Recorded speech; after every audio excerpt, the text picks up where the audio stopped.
सुप्रभात, नमस्कार, स्वागत है आप सभी का। आप देख रहे हैं सुबह 9 बजे। मैं हूं प्रीति सिंह। आइए बुलेटिन की शुरुआत करते हैं मुख्य समाचारों के साथ। झारखंड की राजधानी रांची में प्रधानमंत्री नरेंद्र मोदी आज किसान मान धन योजना की करेंगे शुरुआत। 60 साल की उम्र के 5 करोड़ छोटे और सीमांत किसानों को हर महीने न्यूनतम 3,000 रुपए मिलेगी पेंशन। प्रधानमंत्री लघु व्यापारिक मान धन योजना और स्वरोजगार पेंशन योजना का भी होगा शुभारंभ। विधानसभा की नई इमारत का उद्घाटन समेत कई योजनाओं के लोकार्पण और शिलान्यास का भी कार्यक्रम।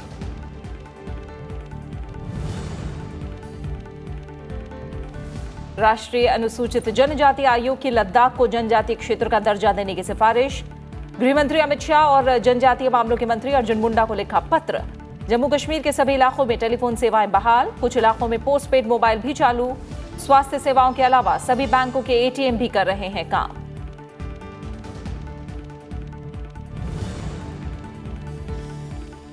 डीआरडीओ ने स्वदेश निर्मित man portable anti tank guided missile का किया सफल परीक्षण। आंध्र प्रदेश के कुर्नूल स्थित फायरिंग रेंज में मिसाइल ने पलक झपकते ही टारगेट को किया पूरी तरह तबाह। दुर्गम जगहों पर भी दुश्मनों के टैंक और ठिकानों को उड़ाने में सेना को मिलेगी मदद। रक्षा मंत्री राजनाथ सिंह ने डीआरडीओ को दी बधाई।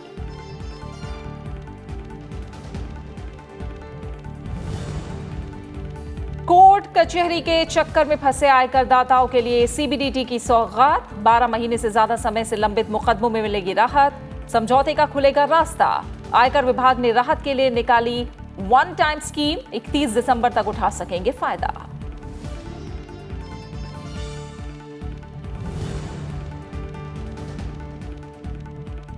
और अनंत चतुर्दशी के मौके पर गणपति बप्पा की प्रतिमा का विसर्जन करने के साथ ही 10 दिन तक चले गणेशोत्सव का आज होगा समापन। मुंबई में विसर्जन कार्यक्रम के सुचारू संचालन के लिए सुरक्षा के पुख्ता इंतजाम। 50,000 से ज्यादा पुलिसकर्मी तैनात। प्रमुख मार्गों की ड्रोन से होगी निगरानी।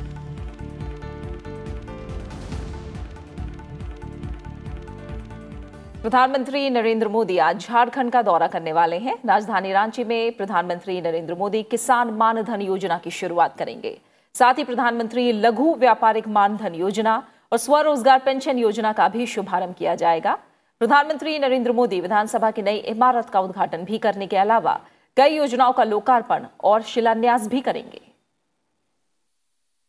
प्रधानमंत्री नरेंद्र मोदी आज देश को 3 बड़ी योजनाओं की सौगात देंगे, जिनकी शुरुआत झारखंड से की जाएगी। रांची में आयोजित समारोह में प्रधानमंत्री नरेंद्र मोदी प्रधानमंत्री किसान मानधन योजना, प्रधानमंत्री लघु व्यापारिक मानधन योजना और स्वरोजगार पेंशन योजना की शुरुआत करेंगे। साथ ही एकलव्य मॉडल विद्यालयों का शिलान्यास भी करेंगे। प्रधानमंत्री किसान मानधन योजना के तहत 60 साल की उम्र पूरा करने वाले 5 करोड़ छोटे और सीमांत किसानों को न्यूनतम 3,000 रुपए प्रति माह की पेंशन मुहैया कराई जाएगी, जिससे उनके जीवन को सुरक्षित बनाने में मदद मिलेगी। इस योजना के लिए सरकार ने अगले 3 सालों के लिए 10,774 करोड़ रुपए का बजट रखा है। योजना के दायरे में वो सभी छोटे और सीमांत किसान आएंगे जिनकी उम्र 18 से 40 वर्ष के बीच है। किसानों को योजना के तहत 50% प्रीमियम के लिए न्यूनतम 55 रुपए और अधिकतम 200 रुपए की राशि देनी है। जितना प्रीमियम किसान देंगे, उसकी बाकी की 50% प्रीमियम राशि केंद्र सरकार देगी। पीएम किसान मानधन योजना, इसका भी शुभारंभ राष्ट्रीय स्तर पर झारखंड की धरती से ही हो रही है। झारखंड में अभी तक इस राष्ट्रीय शुभारंभ का 1 लाख से अधिक किसान लाभान्वित होंगे। इसमें 18 से 40 वर्ष के किसान को 60 वर्ष की उम्र होने के बाद प्रति माह 3,000 रुपया पेंशन की राशि हमारे किसान भाई को मिलेंगे। प्रधानमंत्री लघु व्यापारिक मानधन योजना और स्वरोजगार पेंशन योजना की भी आज ही शुरुआत होगी। इसके तहत देश के करोड़ों छोटे दुकानदारों को 3,000 रुपए हर महीना पेंशन दी जाएगी। 18 से 40 वर्ष के खुदरा व्यापारी और दुकानदार 60 साल की उम्र पूरी होने के बाद इस योजना के तहत पेंशन हासिल करने के हकदार होंगे। इसके लिए लाभार्थी के खाते में केंद्र सरकार लाभार्थी के बराबर का योगदान करेगी। इसके अलावा प्रधानमंत्री नरेंद्र मोदी आदिवासी बहुल क्षेत्रों के लिए देश भर में बनाए जाने वाले 462 एकलव्य मॉडल आवासीय विद्यालयों की आधारशिला भी रखेंगे। जनजातीय क्षेत्र में शहर की तरह गुणवत्ता युक्त शिक्षा हमारी जनजातीय क्षेत्र में भी मिले तो 462 एकलव्य विद्यालय का भी शिलान्यास माननीय प्रधानमंत्री जी के हाथों होंगे, जिसमें 69 एकलव्य विद्यालय है। झारखंड पे जनजातीय क्षेत्र में एकलव्य विद्यालय का शुभारंभ शिलान्यास माननीय प्रधानमंत्री जी के हाथों होंगे। प्रधानमंत्री नरेंद्र मोदी इन योजनाओं के अलावा झारखंड विधानसभा के नए भवन का उद्घाटन भी करेंगे, जिसे रांची के ध्रुवा में 39 एकड़ में बनाया गया है। 3 मंजिला विधानसभा भवन के निर्माण में 450 करोड़ रुपए से ज्यादा की लागत आई है। प्रधानमंत्री रांची में नए सचिवालय भवन की भी आधारशिला रखेंगे। अपनी यात्रा के दौरान प्रधानमंत्री साहिबगंज में मल्टी मॉडल टर्मिनल का भी उद्घाटन करेंगे। खास बात यह है कि प्रधानमंत्री ने पिछले साल सितंबर में रांची से ही स्वास्थ्य क्षेत्र की दुनिया की सबसे बड़ी योजना आयुष्मान भारत योजना की शुरुआत की थी। Bureau report, Rajya Sabha TV. और इससे पहले बुधवार को उत्तर प्रदेश के मथुरा दौरे पर प्रधानमंत्री ने किसानों के कल्याण से जुड़ी कई योजनाओं की शुरुआत की। प्रधानमंत्री नरेंद्र मोदी ने कहा है कि सरकार प्रकृति और आर्थिक विकास में संतुलन बनाते हुए मजबूत और नए भारत की ओर बढ़ रही है। प्रधानमंत्री ने पशुधन को किसानों की आर्थिक उन्नति के लिए फायदेमंद बताया। प्रधानमंत्री ने यह भी कहा कि पर्यावरण और पशुधन आर्थिक चिंतन का हमेशा से महत्वपूर्ण हिस्सा रहे हैं। मथुरा दौरे पर प्रधानमंत्री नरेंद्र मोदी ने आतंकवाद के मसले पर भी बात की। उन्होंने कहा कि आतंकवाद आज दुनिया के लिए मुसीबत बन गया है। पाकिस्तान का नाम लिए बिना प्रधानमंत्री नरेंद्र मोदी ने कहा कि आतंकवाद की जड़ें भारत के पड़ोस में ही पल रही हैं। उन्होंने कहा कि आतंकवाद के खिलाफ दुनिया को एकजुट होने की जरूरत है। प्रधानमंत्री ने कहा कि भारत हर तरह के आतंकवाद से निपटने में सक्षम है। देश की सेना ने ऐसा करके भी दिखाया है। आज आतंकवाद एक विचारधारा बन गई है जो किसी सरहद से नहीं बंधी है। ये एक ग्लोबल प्रॉब्लम है, ये ग्लोबल थ्रेट बन गया है, जिसकी मजबूत जड़ें हमारे पड़ोस में फल फूल रही है। इस विचारधारा को आगे बढ़ाने वालों को, आतंकवादियों को पनाह और प्रशिक्षण देने वालों के खिलाफ आज पूरे विश्व को संकल्प लेने की जरूरत है, कड़ी कार्रवाई की जरूरत है। भारत अपने स्तर पर इस चुनौती से निपटने में पूरी तरह से सक्षम है।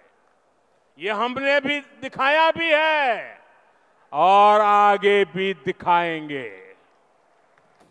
पाकिस्तान को जम्मू कश्मीर के मसले पर संयुक्त राष्ट्र से एक बार फिर झटका लगा है। संयुक्त राष्ट्र ने पाकिस्तान की मध्यस्थता की मांग को ठुकरा दिया है। संयुक्त राष्ट्र के महासचिव एंटोनियो गुतेरेस ने कहा है कि जम्मू कश्मीर का मसला भारत पाकिस्तान आपस में बातचीत करके सुलझाए।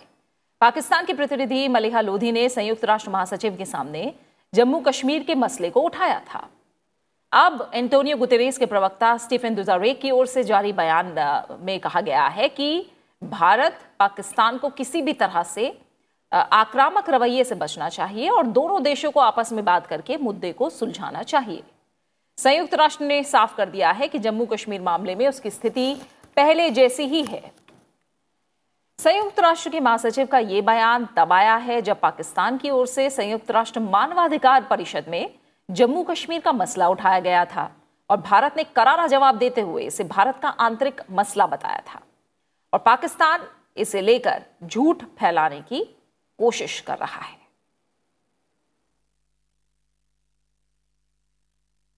राष्ट्रीय अनुसूचित जनजाति आयोग ने संविधान की 6ठी अनुसूची के तहत लद्दाख को जनजातीय क्षेत्र का दर्जा देने की सिफारिश की है। गृह मंत्रालय, कानून मंत्रालय और आदिवासी मामलों के मंत्रालय के वरिष्ठ अधिकारियों की राष्ट्रीय अनुसूचित जनजाति आयोग के साथ हुई बैठक में यह निर्णय लिया गया। किसी क्षेत्र को जनजातीय क्षेत्र घोषित करने का अंतिम अधिकार गृह मंत्रालय के पास है। संविधान की 6ठी अनुसूची में स्वायत्त जिला और क्षेत्रीय परिषदों की स्थापना के बाद जनजातीय क्षेत्रों के प्रशासन का प्रावधान है।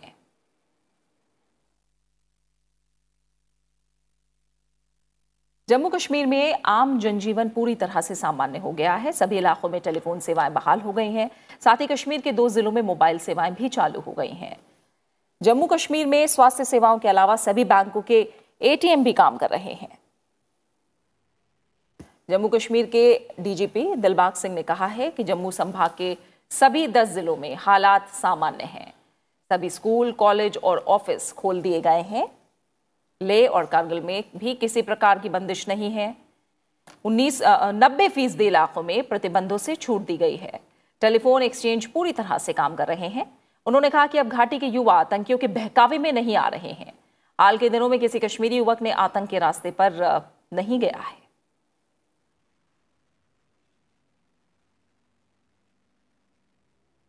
उत्तर प्रदेश से राज्यसभा के लिए निर्वाचित नीरज शेखर को आज राज्यसभा सदस्यता की शपथ दिलाई जाएगी। बीजेपी उम्मीदवार नीरज शेखर उत्तर प्रदेश से राज्यसभा के लिए निर्विरोध निर्वाचित हुए हैं। समाजवादी पार्टी के पूर्व राज्यसभा सदस्य नीरज शेखर ने जुलाई में समाजवादी पार्टी से इस्तीफा देने के बाद राज्यसभा की सदस्यता से भी इस्तीफा दे दिया था। बाद में वो समाजवादी पार्टी छोड़कर बीजेपी में शामिल हो गए थे। नीरज शेखर पूर्व प्रधानमंत्री और समाजवादी नेता चंद्रशेखर के बेटे हैं। 50 साल के नीरज शेखर 2 बार लोकसभा के सदस्य रह चुके हैं। 2007 में अपने पिता के निधन के बाद बलिया लोकसभा सीट पर हुए उपचुनाव में वो समाजवादी पार्टी के टिकट पर पहली बार सांसद निर्वाचित हुए थे।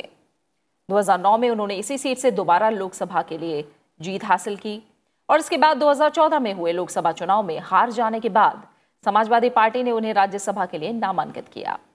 नीरज शेखर का कार्यकाल 2020 तक था, लेकिन उन्होंने करीब 1 साल पहले ही इस्तीफा दे दिया और बीजेपी में शामिल हो गए।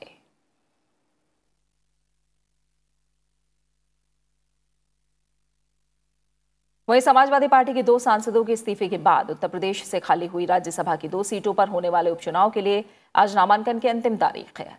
राज्यसभा की इन सीटों पर 23 सितंबर को जरूरत पड़ने पर मतदान कराया जाएगा और उसी दिन परिणाम भी घोषित किया जाएगा। 13 सितंबर को नामांकन पत्रों की जांच होगी और फिर 16 सितंबर तक नामांकन वापस लिए जा सकेंगे। समाजवादी पार्टी के सांसद सुरेंद्र सिंह नागर और संजय सेठ ने राज्यसभा सदस्यता से इस्तीफा दे दिया था। दोनों सांसदों का कार्यकाल जुलाई 2022 तक था, लेकिन इससे पहले ही इन्होंने अपनी सीट से इस्तीफा दे दिया था और बीजेपी में शामिल हो गए थे।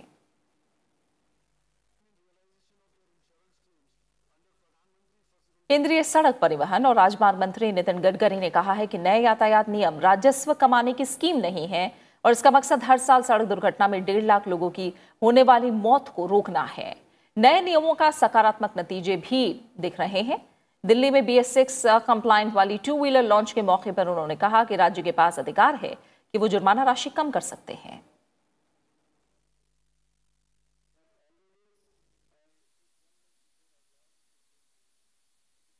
और ये सब कानून कड़ा इसलिए करना पड़ा कि जो लोगों ने इसको सीरियसली लेना चाहिए। कानून के प्रति सम्मान भी और डर भी नहीं, ऐसी स्थिति अच्छी नहीं है। और 30 साल पहले जो फाइन 100 रुपए था वो आज कितना रखना चाहिए, ये मुझे आपको बताने की आवश्यकता नहीं है कि वो 100 रुपए की आज कीमत कितनी है। और इसलिए मुझे लगता है कि लोग इसको समझेंगे तो करेंगे। राज्य सरकार को अधिकार है, अगर उनको उचित लगता है तो जो भी कुछ निर्णय करे। आखिर सबके पीछे भावना यही है कि रेवेन्यू अगर राज्य में मिलता है तो सेंट्रल गवर्नमेंट के किटी में नहीं आता है, रेवेन्यू उन्हीं के पास जाता है। तो हमें उससे कोई लेना देना नहीं। अगर उनको लगता है तो जरूर कम करें, पर लोगों की जान बचनी चाहिए और एक्सीडेंट्स कम होने चाहिए और इस बात को लेकर अवेयरनेस पैदा होना चाहिए और लोगों की जान बचाना ये हमारी सबसे प्रायोरिटी है। युद्ध के वक्त विषम परिस्थितियों से निपटने के लिए भारत लगातार आधुनिकीकरण की दिशा में मजबूती से कदम आगे बढ़ा रहा है। आंध्र प्रदेश के कुर्नूल में स्थित फायरिंग रेंज से भारत ने बुधवार को सफलतापूर्वक man portable anti tank guided missile system का परीक्षण किया। मिसाइल सिस्टम के जरिए ये तीसरी बार सफल टेस्ट फायर किया गया है। दरअसल इस सिस्टम को आर्मी की जरूरत के मद्देनजर विकसित किया जा रहा है। इस मिसाइल को एक ट्राइपॉड के जरिए फायर किया गया और इसका लक्ष्य था एक नकली टैंक। मिसाइल ने टॉप अटैक मोड में लक्ष्य पर चोट करते हुए उसे पूरी तरह से नष्ट कर दिया। रक्षा मंत्री राजनाथ सिंह ने सफल परीक्षण के बाद DRDO को बधाई दी है। इस तरह के हथियार होने से दुर्गम जगहों पर भी दुश्मनों के टैंक और अन्य ठिकानों को उड़ाने में सेना को काफी मदद मिलेगी। Central board of direct taxes यानी सीबीडीटी ने आयकर करदाताओं को राहत देते हुए आयकर से जुड़े मुकदमों में एक समझौते की स्कीम लॉन्च की है। सीबीडीटी की तरफ से जारी सर्कुलर के मुताबिक इस स्कीम का फायदा उन लोगों को मिल सकता है जिन लोगों का कोर्ट में केस चलते हुए 12 महीने से ज्यादा हो चुके हैं या उन्होंने समझौते के लिए अर्जी दाखिल की थी और उसे वापस ले लिया था या फिर उनके समझौते की अर्जी को रद्द कर दिया गया था। स्कीम में टैक्स चोरी के गंभीर अपराधों, आर्थिक अपराधों, टेरर फाइनेंस, बेनामी संपत्ति और मनी लॉन्ड्रिंग पर विचार नहीं किया जाएगा। आयकरदाता इस स्कीम का फायदा 31 दिसंबर 2019 तक उठा सकते हैं। सीबीडीटी की तरफ से जारी एक और सर्कुलर के मुताबिक अगर कोई व्यक्ति जानबूझकर टैक्स से बचने की कोशिश करते हुए पकड़ा जाता है या इनकम टैक्स नहीं भर पाता या 25 लाख रुपए तक का टीडीएस जमा नहीं कर पाता तो उस पर आयकर विभाग कोर्ट में केस नहीं चलाएगा। इस कदम से टैक्स से संबंधित मुकदमों में भारी कमी आने की भी उम्मीद जताई जा रही है।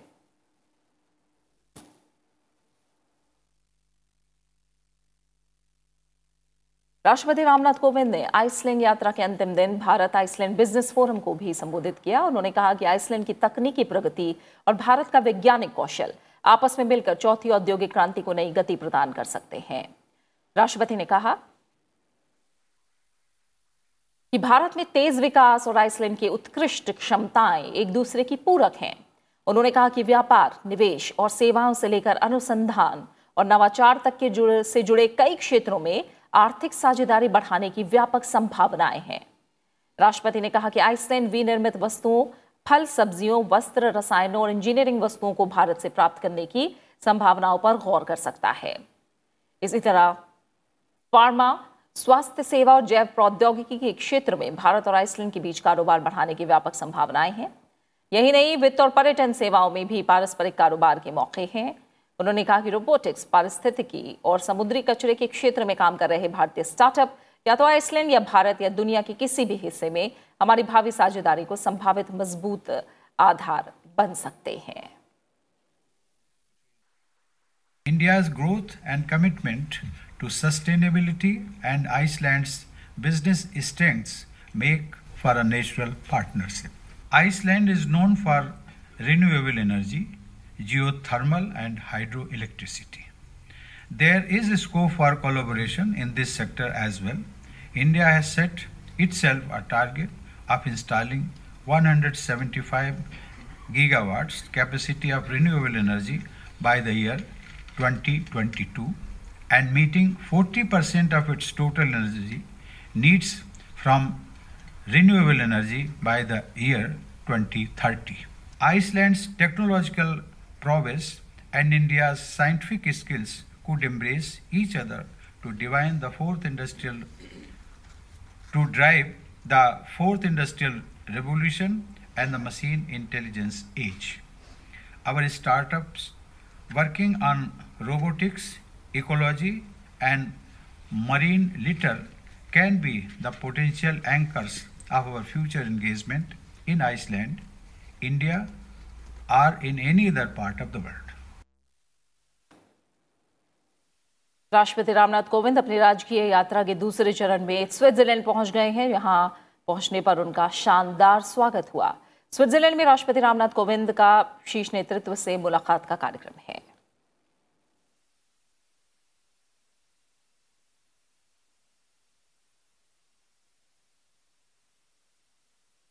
और अब पुस्तक प्रेमियों से जुड़ी खबर।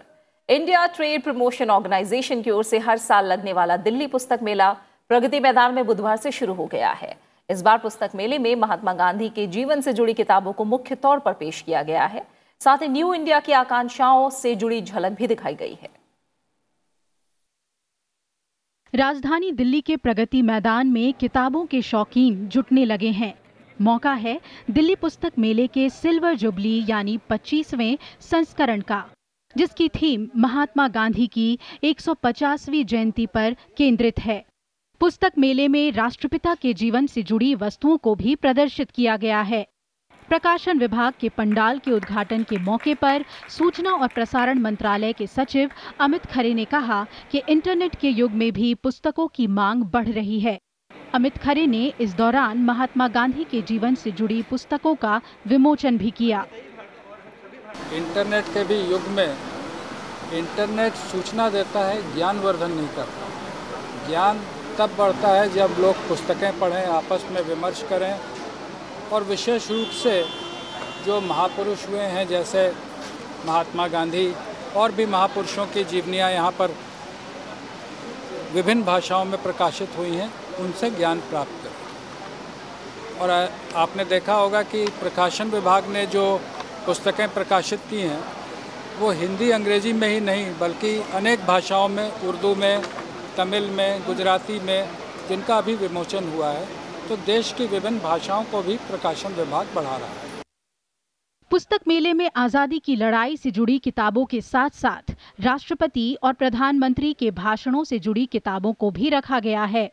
देश के समग्र विकास के एजेंडे को पूरा करने के लिए शिक्षा के महत्व पर प्रकाश डालते हुए मेले का मकसद न्यू इंडिया की आकांक्षाओं को भी प्रस्तुत करना है।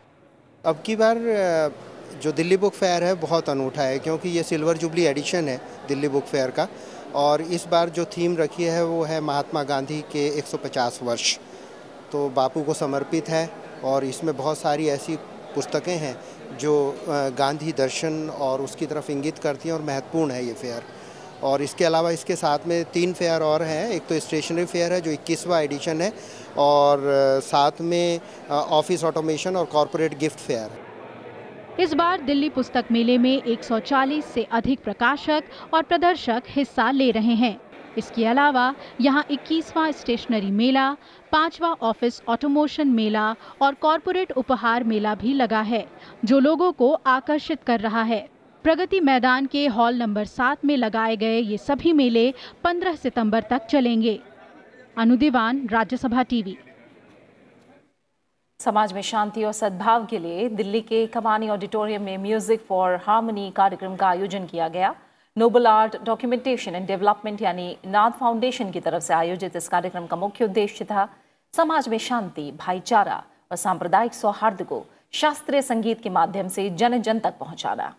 संगीत की स्वर लहरों से तमाम सामाजिक कुरीतियों को खत्म करने और सामाजिक सद्भाव को कायम करने के लिए शास्त्रीय संगीत को सबसे सरल माध्यम बनाने पर जोर दिया गया।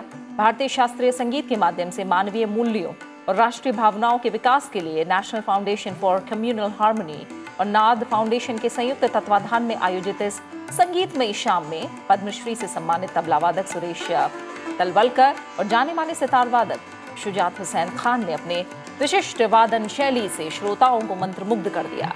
एक तरफ बांसुरी की धुन थी तो वहीं दूसरी तरफ तबले की ताल में भारतीय शास्त्रीय संगीत के वाद्य यंत्रों की अनूठी बंदिश देखने को मिली। युवा कलाकारों की जुगलबंदी का भी दर्शकों ने भरपूर आनंद उठाया।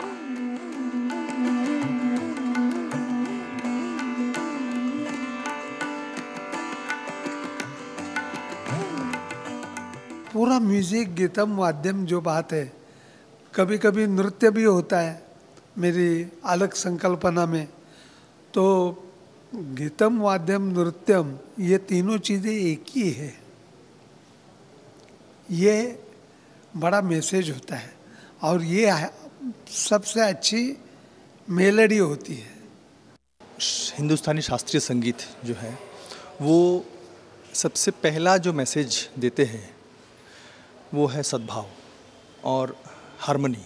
हार्मनी तभी होता है, हार्मनी हो तभी म्यूज़िक संभव है। और स्टेज में जब हम बजाते हैं, इतने लोग, इतने साज बजते हैं, वो ट्यून में जब होता है तभी साथ में संगीत संभव है, और वो उसी का नाम हार्मनी है।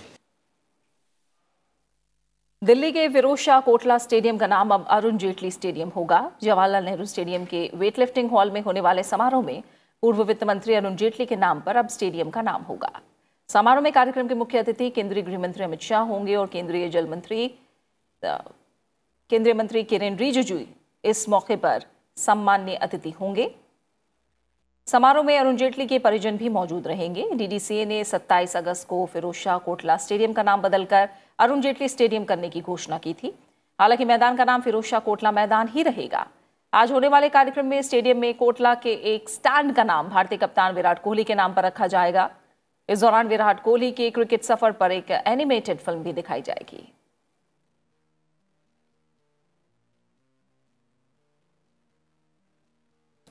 अनंत चतुर्दशी के मौके पर गणपति बप्पा की प्रतिमा का विसर्जन करने के साथ ही 10 दिन तक चले गणेशोत्सव का समापन हो जाएगा। अनंत चतुर्दशी के मौके पर देश भर में जगह जगह गणपति विसर्जन रैलियां निकाली जाएंगी। इनमें गणपति के दर्शन के लिए बड़ी संख्या में लोग इकट्ठा हो रहे हैं। लोग अपने घरों और पांडालों में गणपति पूजा कर रहे हैं और उसके बाद जलाशयों में गणपति की मूर्तियों का विसर्जन किया जाएगा। इसे लेकर खासी तैयारियां की गई हैं। मुंबई अपने सबसे प्रिय देवता गणपति बप्पा को विदाई देने के लिए पूरी तरह तैयार है। महाराष्ट्र में सुरक्षा के लिए 50,000 से ज्यादा पुलिस बल भी तैनात किया गया है। रेलवे और सिविल डिफेंस के कर्मचारियों की भी ड्यूटी लगाई गई है।